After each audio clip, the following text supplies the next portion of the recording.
Shalom, selamat pagi. Mari awali hari ini dengan semangat baru dengan mendengarkan Renungan Pagi. Rabu 30 Juli 2025. Tak satu pun dari penyakit-penyakit ini. Keluaran 15 ayat 26.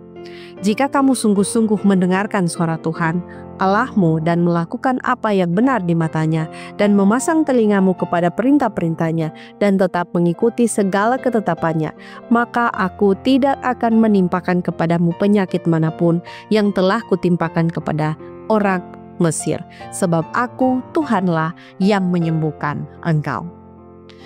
Pengalaman saya menangani pasien AIDS bisa dirangkum dalam 3 kisah. Kasus pertama, seorang pria dengan masalah tukak lambung yang sangat stres. Beberapa kali menemui saya karena nyeri perut. Sebelum menjadi pasien saya, ia mengalami pendarahan dan menerima transfusi darah.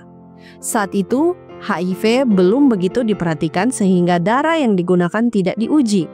10 tahun kemudian, ia divonis AIDS dan meninggal 6 bulan setelahnya. Kasus kedua, seorang pecandu heroin yang sudah bertahun-tahun memakai narkoba. Ia datang ke tempat praktik saya dengan keinginan besar untuk memulai hidup baru. Tetapi sayangnya sudah terlambat. Hasil laboratorium menunjukkan bahwa ia positif HIV. Beberapa bulan kemudian, ia kembali dalam kondisi yang memburuk dengan infeksi berwarna biru besar di lengannya. Pertanda ia kembali menggunakan narkoba. Itu terakhir kalinya saya melihatnya. Kasus ketiga, seorang pria Kristen yang baik hati datang untuk pemeriksaan fisik rutin. Hanya ada beberapa bintil kecil di lehernya yang membuat saya curiga. Setelah dilakukan tes laboratorium, hasilnya positif HIV. Setelah saya periksa lebih lanjut, saya menemukan bahwa sebelumnya ia pernah terlibat dalam homoseksualitas, meski setahun sebelumnya telah menerima Kristus dan meninggalkan gaya hidup lamanya. Jika bukan karena anugerah Tuhan, mungkin ia sudah tidak ada sekarang. Ketiga kasus ini menunjukkan penyebab utama penyebaran AIDS: darah, narkoba, dan seks. Namun, intinya ketiganya masih bisa hidup sehat hingga kini bila sejak awal mengembangkan pola hidup yang sesuai dengan petunjuk Tuhan. Jika kita menjalani hidup menurut perintahnya, kita tak perlu menanggung rasa sakit hati yang kerap memicu mah, terlibat narkoba, atau melakukan penyimpangan seksual demi kepuasan sesaat. Keluaran 15 ayat 26 merangkum pesan ini dengan sederhana. Tuhan tidak menimpakan penyakit kepada mereka yang menaati perintahnya. Apa yang Tuhan minta sebenarnya tidaklah berat atau mustahil. Tuhan hanya meminta kita mengikuti rancangannya, sebab Dialah pencipta kita.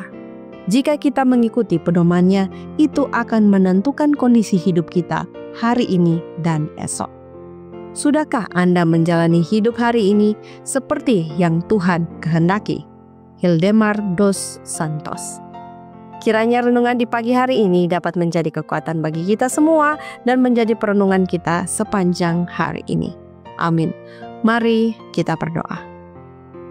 Bapa kami dalam kerajaan sorga, kami mengucap syukur untuk firman Tuhan di pagi hari ini. Kami mohon kuasa tangan Tuhan boleh menjadi bagian kami sepanjang hari ini dalam tugas dan tanggung jawab kami. Inilah doa kami, dalam nama Yesus kami telah berdoa. Amin. Demikianlah renungan pagi hari ini. Silakan share video ini dan subscribe YouTube channel Cornelius Media dan follow kami di Instagram dan Facebook @corneliusmedia. Tuhan memberkati kita semua dan sampai jumpa esok hari.